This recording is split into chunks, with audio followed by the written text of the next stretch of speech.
Welcome to this episode mutual globe से मैं राहुल नारायण। नमस्कार, मैं मनोज श्रीवास्तव म्यूचुअल ग्लोब से। आप लोगों के बहुत क्वेश्चंस आ रहे हैं, हम कोशिश कर रहे हैं अपना जितना हम कर सकते हैं और आपको अच्छा लग रहा है तो प्लीज़ इसको शेयर करें। अभी तक सब्सक्राइब नहीं किया है चैनल को तो सब्सक्राइब करें, लाइक करें। तो हम लोग क्वेश्चन आंसर से स्टार्ट करते हैं। पहला क्वेश्चन भेजा है पीयूष कुमार जी ने। वो कह रहे हैं, dear sir, I wish to invest 3 crores for the next 5 to 7 years. Please help me formulate strategy. I am 61 years old. I have fixed income of 1.5 lakhs per month and children education and marriage is already done. Piyush Kumar ji, आपने बच्चे settled हैं, marriage हो गई है, career settled है, 1.5 लाख रुपए महीने की ऑलरेडी इनकी अर्निंग है, तो कोई इमीडिएट कोई टेंशन नहीं है और 3 करोड़ रुपए या जो भी रकम है ये इन्वेस्ट करना चाहते हैं। मुझे लगता है कि आपको इक्विटी में इन्वेस्ट करना चाहिए, इक्विटी में भी इन्वेस्ट करना चाहिए। नॉर्मली एक जो लॉजिक हो सकता है, पीयूष जी का है कि नहीं मुझे नहीं पता, बट नॉर्मली होता है भाई अब तो 61 का हो गया, अब इक्विटी में क्यों करें। तो भाई जो पैसा है कोई ऐसा तो है नहीं कि हम अपनी लाइफ टाइम में पूरा खर्च कर देंगे उसको, ठीक है ना। हम तो कस्टोडियन होते हैं उस पैसे के और कोई इमीडिएट लायबिलिटी लग नहीं रही है। तो अब आप क्या करें, जो मेरे को समझ में आ रहा है और जो मैं समझता हूँ कि ठीक है शायद, इस कॉर्पस को 20% पैसा तो ये डेट फंड में डाल दें। अब थोड़ा बहुत वेरिएशन है, आप अपने हिसाब से कर सकते हैं, हम उसको एक स्ट्रेटजी वाइज वर्क करें और 80% पैसा इक्विटी में डाल दें। नंबर 1 नोट कर लें, स्टेप 1 ये हो गया। अब इस 20 को आप 30 कर सकते हैं, 40 कर सकते हैं डेट फंड में। इक्विटी जो मैंने 80 कहा वो आप 70 या 60 कर सकते हैं, वो अपने हिसाब से आप कर लीजिए, ठीक है। 20% जो डेट फंड में डाल रहे हैं उसका आधा पैसा ऐसा डालिए जो आपको जब चाहिए हो तो मिल सके। कहीं कोई हेल्थ केयर से रिलेटेड है और कोई चीज़ है, कहीं आपका मन हुआ कोई गाड़ी चेंज करनी है, कहीं विदेश घूमने जाना है, वॉटेवर, तो 10%, 20 हमने बोला डेट में, आधा यानी 10% तो आप डालिए। उसको आप लिक्विड फंड या शॉर्ट टर्म ड्यूरेशन में या अल्ट्रा शॉर्ट में कहीं भी डाल सकते हैं।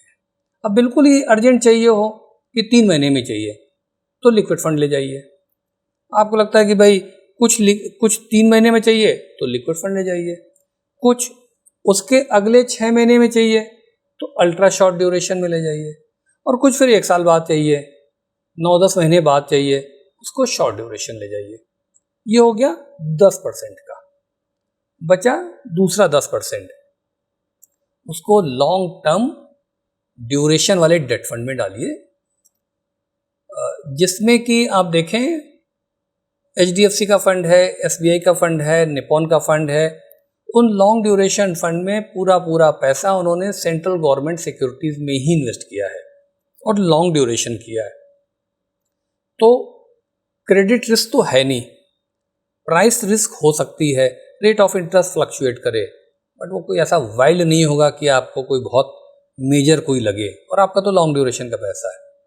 ये 20% हो गया डेट के लिए। अब आ गए 80% इक्विटी पे। उस 80% इक्विटी पे, जैसे अभी हम लोग कैमरा स्टार्ट होने के पहले भी डिस्कस कर रहे थे, उसको भी 2 टुकड़ों में तोड़ दीजिए, active fund, passive fund. Active fund में आप उठा लीजिए, चूंकि आपकी एज 61 है तो मैं उसमें लार्ज कैप भी जोड़े दे रहा हूं, तो लार्ज कैप वाली कैटेगरी ले लीजिए, लार्ज एंड मिड की कैटेगरी ले लीजिए, मिड की जरूर ले लीजिए, फ्लैक्सी की ले लीजिए, बस काफी है। Large fund, large and mid, flexi, 4 category में बराबर बांट लीजिए। तो जो 80% हम कर रहे थे, या 80 रुपए आप मानिए, उसका 50% यानी 40% या 40 रुपए आपने 10% करके बांट लिया है इसमें। उसमें से आप हमारी एनालिसिस देखते रहिए, पिछली बार भी जो आई है, आगे भी जल्दी आने वाली है, उसी से इन्हीं कैटेगरीज की 1-1, 2-2 स्कीमें उठा लीजिए। अब बचा अभी भी रिमेनिंग 50% ऑफ द इक्विटी, तो 80% का रिमेनिंग 50% यानी 40%, उस 40% को पैसिव फंड में ले जाइए, और पैसिव फंड को भी सिंपल रखिए। निफ्टी 100 यानी लार्ज कैप सेंट्रिक फंड है, 1/3 उसमें डालिए, और 2/3 Nifty mid cap 150 fund centric fund में डालिए। कई एक म्यूचुअल फंड की स्कीमें उस पर ऑलरेडी लॉन्च हैं, देख लीजिए, थोड़ी सी पुरानी हो ताकि आपको थोड़ी उसकी ट्रैकिंग एरर भी मालूम हो जाए।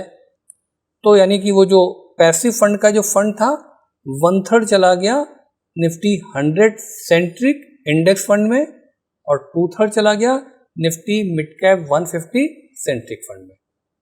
ये एक ब्रॉड स्ट्रक्चर है। अब आप इसको अपने जो एक कुकिंग वाले यूज करते हैं ना, स्वादानुसार कितना नमक डालें, कितना शक्कर डालें, वो अपने टेस्ट के हिसाब से आप आपकी स्पाउस, आपकी फैमिली के साथ डिस्कस कर लीजिए। 20 को 30-40 कर लीजिए, 80 को 70 और 60 कर लीजिए।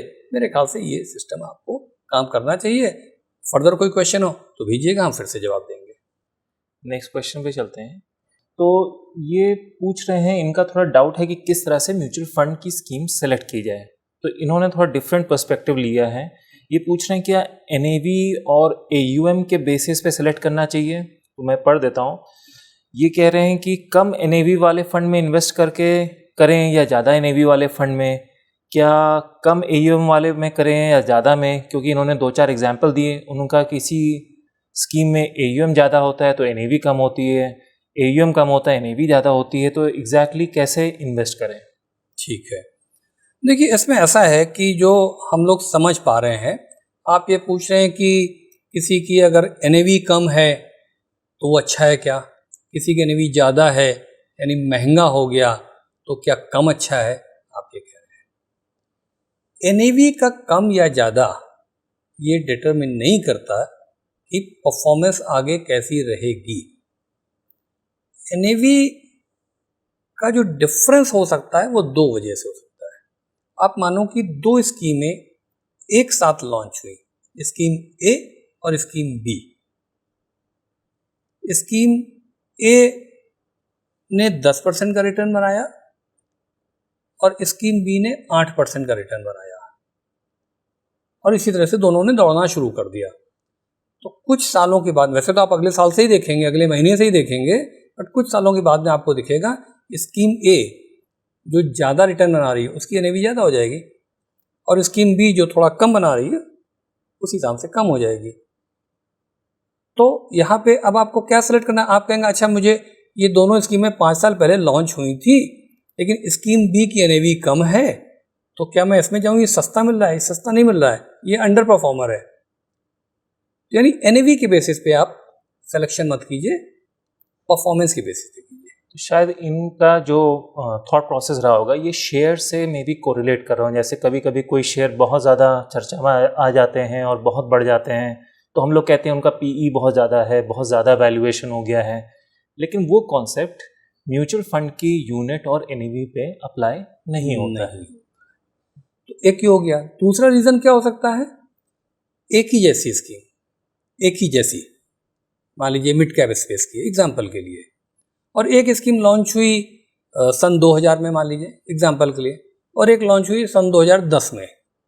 अब 2000 में जो लॉन्च हुई और दोनों की परफॉर्मेंस बराबर है, आप ये मानो, लेकिन जो 2000 वाली होगी चूंकि वो तो 10 साल तक कमाती रही है तो उसकी NAV बढ़ती जाएगी। वो 10 रुपये पर लॉन्च हुई वो बढ़ गई, और जो 10 साल बाद लॉन्च हुई वो भी वही कमा रही है, लेकिन उसकी NAV कम दिखेगी। तो यहाँ भी NAV के बेसिस पर आप क्लू नहीं निकाल सकते हैं, आप परफॉर्मेंस पे निकालिए। अब इस पर हमको एक, इन्होंने अपने कुछ स्कीमों के नाम दिए, तो इनकी ही स्कीम में शायद HDFC मिड कैप और एडिलविस मिड कैप का एग्जाम्पल इन्होंने दिया है। तो अब ये बड़ा एक बिफिटिंग हमको मिल गया आपको मैटर को क्लैरिफाई करने के लिए। HDFC मिड कैप और एडिलविस मिड कैप दोनों ही 2007 में लॉन्च हुई, और एक का AUM है 84,000 करोड़ HDFC का, और एडिलविस का है 10,000 या 11,000 करोड़। अच्छा, लॉन्च होते समय सबकी NAV 10 रुपये की होती है नॉर्मली जब भी कोई नई स्कीम लॉन्च होती है। हाँ, नॉर्मली। अब देखिए दोनों 2007 में लॉन्च हुई थी। HDFC की NAV है 193 रुपये और एडिलवीज की है 99 रुपये। मोटा मोटा डबल का फर्क है, एक 193 और एक 99। रीज़न क्या है? क्योंकि पीरियड तो बराबर रहा। रीज़न ये है कि सिंस इंसेप्शन जो रिटर्न निकल के आ रहा है, तो देखिए इस केस में HDFC मिड कैप एक ही ईयर में लॉन्च हुई है। रिटर्न क्या आ रहा है? रिटर्न है HDFC में लगभग 18% का। जब से लॉन्च हुई है तब से उसने CAGR दिया है 18%, 18% का, 18। Right right. और एडिलवीज ने दिया है लगभग 14%, 4% का डिफरेंस है, 4% फर्क। और लॉन्च कब हुई थी? 2007 में, करीब 18 साल पहले। मोटा मोटा। अब 18 साल में 4% के CAGR का फर्क आपको दिखने में क्या लगेगा? अरे HDFC मिड कैप में इन्वेस्ट करूं, वो तो 193 की NAV है, चल तो एडिलवीज में कर देता हूं, वहां तो 99 की है। परफॉर्मेंस की वजह से है। आई होप हमने आंसर कर दिया है। परफॉर्मेंस देखिए, NAV से कोई इन्फ्रेंस निकालने की कोशिश मत कीजिए यार। राइट। यानी ये अच्छा इंपॉर्टेंट कॉन्सेप्ट था। अच्छा क्वेश्चन पूछा, तो यस लोग पूछते रहे ताकि नहीं, ये अच्छा क्वेश्चन था। यस, हाँ अच्छा क्वेश्चन था। राइट। नेक्स्ट क्वेश्चन है वो शौकत जी ने भेजा है। तो शौकत जी असम से हैं। वो कह रहे हैं कि उनकी एज 27 ईयर्स है। प्लान के हिसाब से 55 की एज पे रिटायर होंगे, तो अभी उनके पास 28 ईयर्स हैं। इनका गोल है 10 करोड़ रुपीस बनाना है और वो SIP ऑलरेडी कर रहे हैं। 17,000 रुपीस की SIP कर रहे हैं। ओके। और जो प्लान कर रहे हैं कि हर साल 10% से SIP का अमाउंट बढ़ाते जाएंगे, स्टेप अप करते जाएंगे। तो उनका पहला क्वेश्चन है कि क्या ये जो इन्होंने प्लान बनाया है और जो SIP का अमाउंट और स्टेप अप है, क्या इससे उस गोल तक पहुंच पाएंगे, दैट इज कि 10 करोड़ के एक्यूमुलेट कर पाएंगे।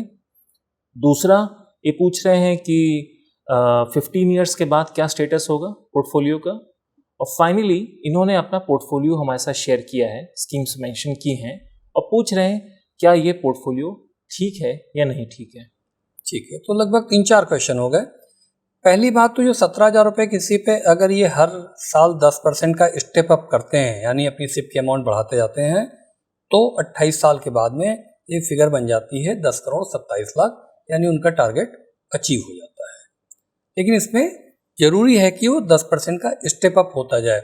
अगर स्टेप अप नहीं होता जाएगा तो यही जो 10 करोड़ है ये बनेगा केवल 4.something करोड़, 4.3 करोड़ के आसपास। तो स्टेप अप की वजह से ही फर्क आ रहा है, 10 करोड़ 4 करोड़ का बीच में।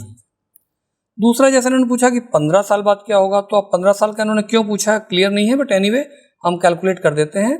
अगर 15 साल तक यही 17,000 की सिप चलती है और स्टेप अप होती है तो ये बन जाएगी 1.41 करोड़। यानी कि आप देखिए 28 साल में वही फिगर बन रही है जाके 10 करोड़ और 15 साल में वो बन रही है 1.41 करोड़।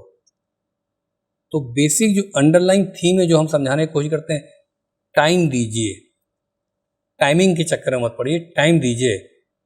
तो 15 साल में 1.5 करोड़ और अगले 13 साल में वही 1.5 करोड़ बढ़ के 10 करोड़ हो गया।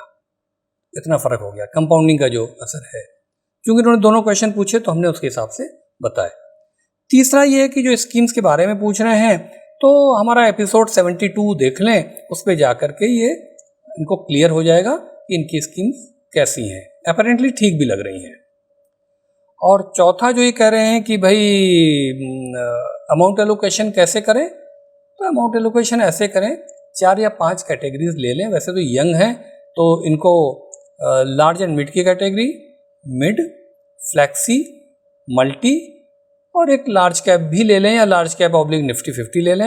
इन 5 कैटेगरी में बराबर बराबर पैसा बांट दें तो काफ़ी हद तक एक, क्योंकि टाइम दे रहे हैं, ये 28 साल का टाइम दे रहे हैं, तो बहुत ज़्यादा उछल कूद नहीं किया जाए, आराम से पैसे बनेंगे जाके। तो ये शौकत जी को हम लोगों का जवाब होगा। नेक्स्ट क्वेश्चन हमें भेजा है संदीप बोस जी ने। ये प्राइवेट सेक्टर से रिटायर होने वाले हैं और रिटायरमेंट के टाइम पे जो इनको अमाउंट मिलेगा पेंशन का वो 1 से 1.5 करोड़ के बीच में होगा। तो उनका इन्वेस्टमेंट प्लान क्या होना चाहिए इस स्टेज पे? देखिए, रिटायरमेंट प्लानिंग पे हमारे 2 एपिसोड बने हुए हैं बहुत अच्छे, 59 और 70। लोगों ने बड़ा उसको तारीफ भी की है, तो एक तो आप वो देख लें जाके, एपिसोड नंबर 59 और 70, और लिंक भी पड़ा हुआ है डिस्क्रिप्शन में। दूसरा, ये जो 1.5 करोड़ रुपए इनको मिल रहे हैं, 1 से 1.5 करोड़ रुपए, मैं 1.5 करोड़ मान ले रहा हूँ, तो इसको आप, चूंकि रिटायरमेंट के बाद का पैसा है, आपके पास और कुछ पैसा है कि नहीं है हमको पता नहीं है। जैसा आपने खुद लिखा है, कोई पेंशन बंधी हुई मिलेगी नहीं, तो हम ये मान रहे हैं कि 1.5 करोड़ को बहुत इनको संभालने की ज़रूरत है, हैंडल विथ केयर। तो 50-50 लाख रुपए करके 3 HDFC, SBI और निपॉन के लॉन्ग ड्यूरेशन फंड में डालिए, 1.5 करोड़ रुपये हो गया। वो तीनों ही फंड ऐसे हैं, थोड़ा सा आप फैक्ट शीट से जाके और चेक कर लीजिएगा कि गवर्नमेंट ऑफ इंडिया की सिक्योरिटीज में वो इन्वेस्ट करते हैं, तो पैसा आपका काफ़ी हद तक सेफ हो गया। अब उससे जो रिटर्न आपको निकल के आ रहा है, कई बार 8 आ जाएगा, कई बार 7 आ जाएगा, आप केवल 4% पैसा उससे साल में निकालिए, या तो 1.5% हर क्वार्टर, या साल में एक बार 4% निकालिए। तो 1.5 करोड़ रुपए पे 4% करीब 6 लाख रुपए साल का हुआ, उतना ही निकालिए, उसी से अपने खर्चों को मैनेज कीजिए। जितने आपने फैक्ट्स दिए उसके बेसिस पे हमारा ये आंसर होगा। नेक्स्ट क्वेश्चन भेजा है सीमा महेश्वरी जी ने। ये पूछ रही हैं कि इमरजेंसी के लिए HDFC बैलेंस्ड एडवांटेज फंड क्या लेना चाहिए? नहीं, इमरजेंसी की अगर आप बात करें तो मैं मान के चल रहा हूँ कि वो पैसा आपको कभी भी चाहिए हो सकता है, मेडिकल रीज़न से या किसी और कंटिजेंसी की वजह से। बैलेंस एडवांटेज में तो डेट का पोर्शन भी है, इक्विटी का पोर्शन भी है, तो आपकी इमरजेंसी और इक्विटी मार्केट आपस में पॉजिटिव बिहेव करें ऐसा तो होगा नहीं। तो इमरजेंसी फंड के लिए आप केवल लिक्विड फंड चूज कीजिए। हम 5 इस वजह से दे रहे हैं जिनका कि फंड साइज के बेसिस पे बता रहे हैं, जैसे कि SBI है, HDFC है, ICICI है, आदित्य बिरला है, कोटक है, ये हमने AUM के बेसिस पे निकाल लिया। आप कोई और भी चूज कर सकते हैं। अब आप क्या करें उसमें कि 1 या 2 बड़े साइज के लिक्विड फंड उठा लीजिए। 4-5 नाम हमने बताया, आप और भी ढूंढ सकते हैं जाकर के। उनकी परफॉर्मेंस देख लें, जैसे इनकी परफॉर्मेंस जो मुझे दिखाई पड़ रही है, सब ये 6-7% साल की परफॉर्मेंस है। तो 6-6.5% पिछले साल की रही है, अगले साल की क्या इतनी रहेगी पक्का नहीं मालूम, लेकिन मान के चलिए कि 5-6% की जरूर रहेगी, इससे ज़्यादा मत उम्मीद कीजिएगा। और ये भी चेक कर लीजिए, हमने देख लिया है कि इनका 100% पैसा AAA रेटेड में, आप खुद भी देख लीजिए। यानी अच्छा म्यूचुअल फंड चुनिए, अच्छा नाम हो, बड़ा फंड साइज हो, 100% पैसा AAA या गवर्नमेंट सिक्योरिटीज में हो, और 5-6% का रिटर्न आ रहा हो, तो आप इमरजेंसी फंड का पैसा इसमें इन्वेस्ट कर सकते हैं। बैलेंस एडवांटेज में इमरजेंसी फंड का पैसा नहीं इन्वेस्ट करें। तो जो इमरजेंसी फंड या इस तरह के जो भी जिनका गोल होता है, तो वो रिटर्न्स को ना चेस करें, वो safety and security of underlying asset कि उस स्कीम ने कहाँ पे इन्वेस्ट किया है, कि पैसा सेफ रहेगा कि नहीं रहेगा, वो ज़्यादा इम्पोर्टेंट है। रिटर्न जैसे तुमने कहा बिल्कुल नहीं चेस करें। आप ये मान के चलिए कि पैसा इमरजेंसी के लिए आप सेविंग्स बैंक में रखते हैं ना, तो अब सेविंग्स बैंक में आपको क्या रिटर्न मिल रहा है और इसमें क्या मिल रहा है, आप देख लें, आपको आंसर मिल जाएगा। अब तो FD भी कोई बहुत ज़्यादा रिटर्न की नहीं बन रही हैं, FD भी आप तोड़ सकते हैं, लेकिन आप जो इमरजेंसी फंड की बात कर रहे हैं, तो मुझे लगता है कि ये 5-6-6.5% के रिटर्न वाले 4-5 फंड अच्छे फंड है, 1 या 2 सेलेक्ट कर लीजिए और उसमें इन्वेस्ट कर दीजिए। नेक्स्ट क्वेश्चन भेजा है आमिर जी ने। वो कह रहे हैं आजकल बंधन स्मॉल कैप अपने बेंचमार्क को बीट नहीं कर पा रहा है, इन्वेस्को लगातार बीट कर रहा है। शायद इनका ये जो कमेंट होगा हम लोग के स्मॉल कैप एपिसोड के रिस्पॉन्स में होगा। तो मैं आमिर जी को बताना चाहूँगा कि नहीं, बंधन स्मॉल कैप अपने बेंचमार्क को बीट कर रहा है, इन्वेस्को भी कर रहा है, बट बंधन भी कर रहा है। तो हमने अभी एक रिसेंटली एक एपिसोड बनाया है, तो आमिर जी उसको देखें और देखेंगे बंधन, इन्वेस्को और ITI 3 स्कीम्स हैं जो कि 1 ईयर में, 2 ईयर में, 3 ईयर्स में अपने बेंचमार्क को आउट परफॉर्म कर रही हैं।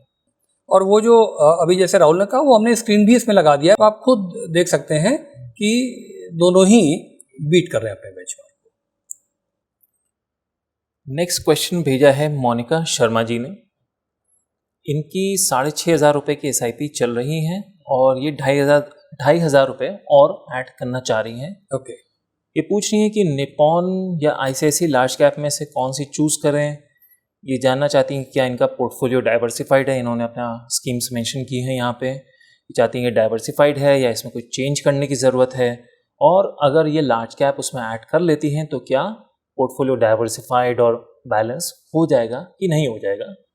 और ये भी पूछ रही हैं कि इनका गोल 2 करोड़ रुपए का है और क्या 30 इयर्स का अगर इनका होराइजन है तो क्या इसे ये अचीव कर पाएंगी कि नहीं कर पाएंगी। ओके। तो 2-3 क्वेश्चन हैं, एक एक करके मैं जवाब देने की कोशिश करता हूँ इनका। इनकी 6,500 रुपये की SIP चल रही है, 2,500 की और बढ़ाना चाहती हैं, 9,000 रुपये। ठीक है, दैट इज फाइन, वो तो इनकी अपनी चॉइस है। स्कीमें कैसी हैं इसके लिए आप एपिसोड नंबर 72 देख लीजिए। जिस कैटेगरी की भी आपकी हैं आप आराम से देख पाएंगे कि आपकी स्कीमें कहाँ पर स्टैंड कर रही हैं। आप एक मिड कैप ले रही हैं, एक स्मॉल कैप ले रही हैं, एक फ्लेक्सी कैप ले रही हैं और एक लार्ज कैप लेना चाह रही हैं।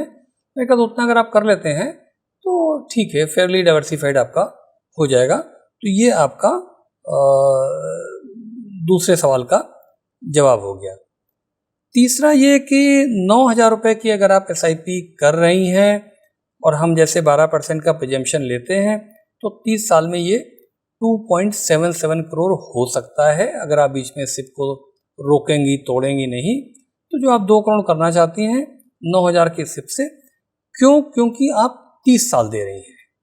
तो 30 साल अनइंटरप्टेड अगर सिप चलेगी तो आप देखिए 9,000 रुपये भी आपको 2.77 करोड़ बना देगा। ये इनके सवालों का जवाब है। अब एक आध चीज़ मैं और ऐड कर देना चाहता हूँ। मैं ये माने ले रहा हूँ कि इनकी आज का खर्चा घर का 25,000 रुपये है और ये चाहेंगी कि भाई 30 साल बाद भी ऐसे ही खर्चा, वो लिविंग स्टैंडर्ड मेंटेन है, ये मान लिया मैंने।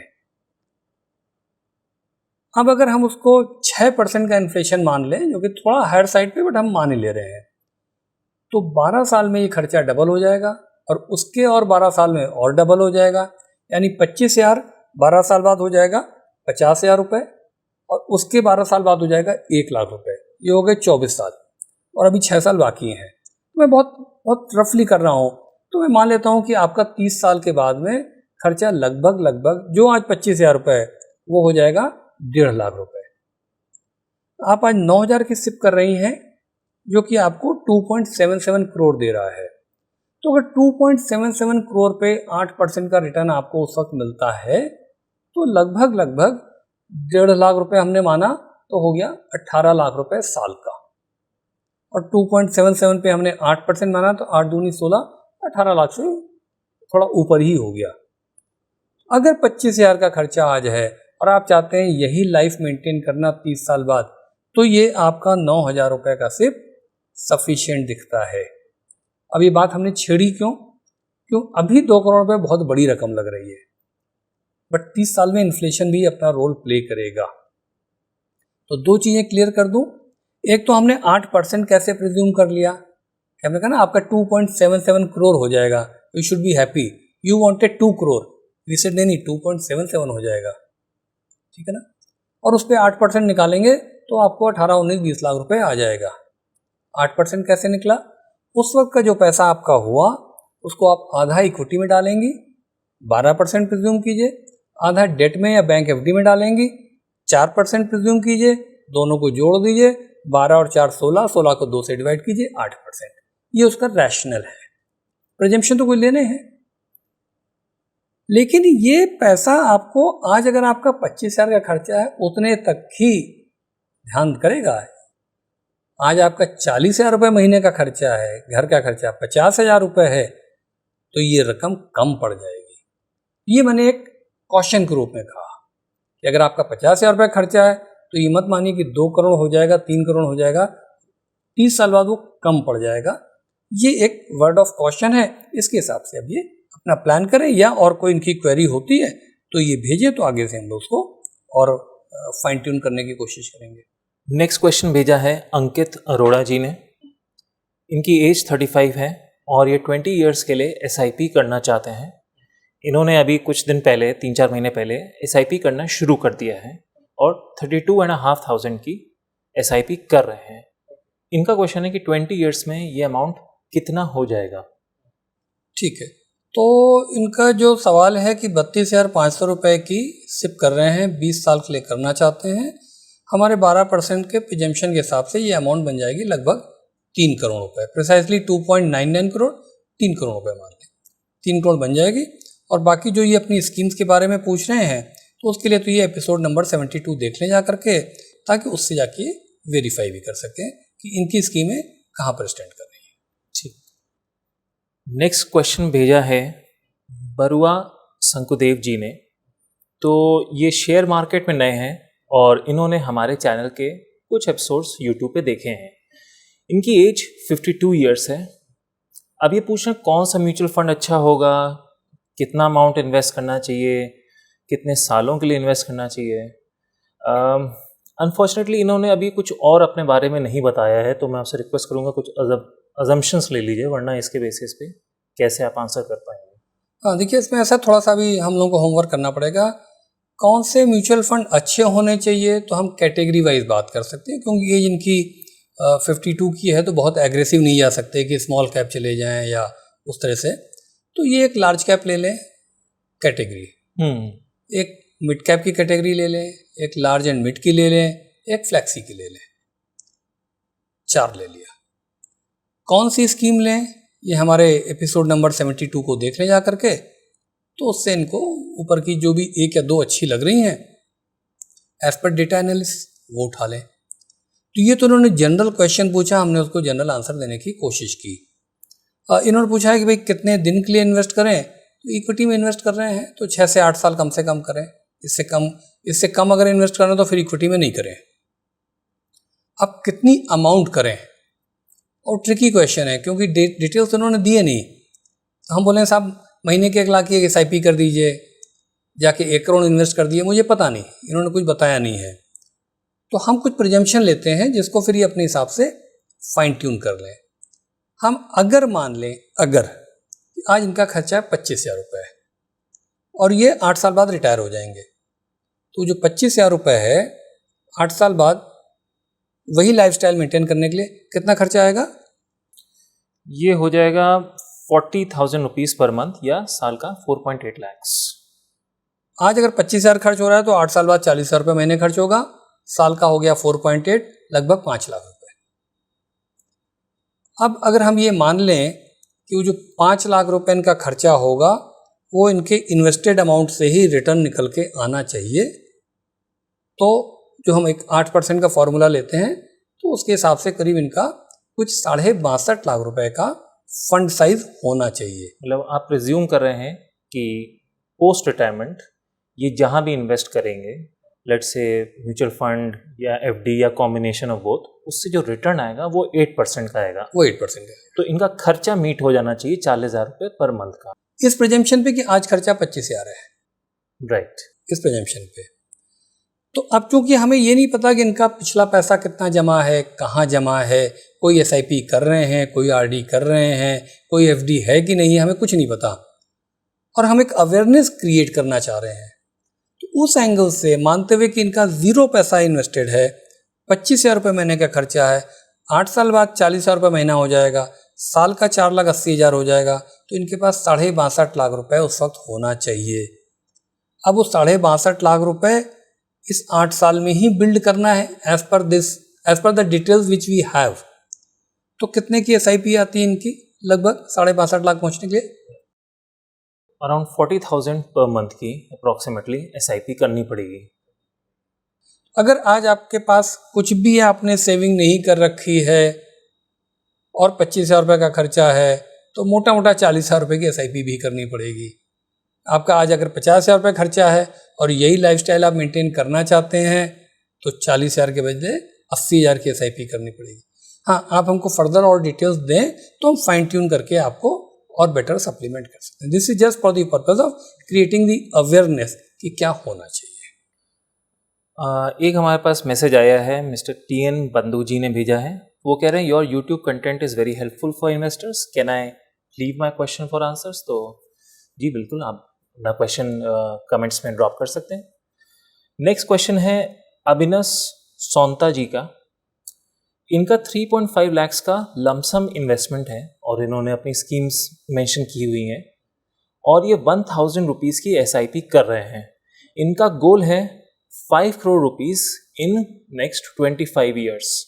तो क्या ये इस इन्वेस्टमेंट के साथ ये अचीव कर पाएंगे? ठीक है, तो इसको समझाने की कोशिश करते हैं। गुड थिंग इज कि ये 25 साल का टाइम फ्रेम ले रहे हैं। ठीक है, 5 करोड़ रुपए का गोल अमाउंट है। इनकी एग्जिस्टिंग सिप केवल 1000 रुपये महीने की है। 12% एनुअलाइज प्रिजम्पशन वाले रेट के हिसाब से वो बनेगी 17 लाख रुपए। एग्जिस्टिंग लमसम है 3.5 लाख रुपए, वो 25 साल में बनेगी 60 लैक्स। दोनों का टोटल हो गया 77 लैक्स। ये चाहते हैं 5 करोड़ रुपए। तो अभी गैप कितना बचा? अभी गैप बचा कुछ 4 करोड़ 20 लाख रुपए के आसपास, प्रिसाइजली 4.23 करोड़। 12% का अगर हम रिटर्न प्रिज्यूम करें, 25 साल का पीरियड ले रहे हैं, तो इनको कोई 22,000 रुपए की SIP अगर ये और शुरू कर दें तो ये 5 करोड़ का गोल इनका हो सकता है। राइट, तो SIP का अमाउंट छोटा है, बढ़ाना SIP पड़ेगा। का अमाउंट इनको बढ़ाना पड़ेगा और तभी अपने टारगेट को पूरा कर सकते हैं। तो आज के एपिसोड के हिसाब से तो हमारे जो क्वेश्चंस जितने हम लोगों ने टारगेट किए थे वो हम लोगों ने कवर कर लिए हैं। इसके अलावा जो क्वेश्चंस रह गए हैं वो हम लोग अपकमिंग एपिसोड्स में टेकअप करेंगे। इस एपिसोड को यहाँ पे रैप अप कर लेते हैं। ठीक है, तो इस एपिसोड को रैप अप कर रहे हैं। हमने आपके क्वेश्चंस को आंसर करने की पूरी कोशिश की है। कोई कन्फ्यूजन रह जाए तो फिर से भेजिएगा, और फिर से वही रिक्वेस्ट है, प्लीज़ चैनल को सब्सक्राइब कीजिए, ज़्यादा से ज़्यादा लोगों तक शेयर कीजिए ताकि और लोगों को भी इसका फ़ायदा मिल सके। Thank you.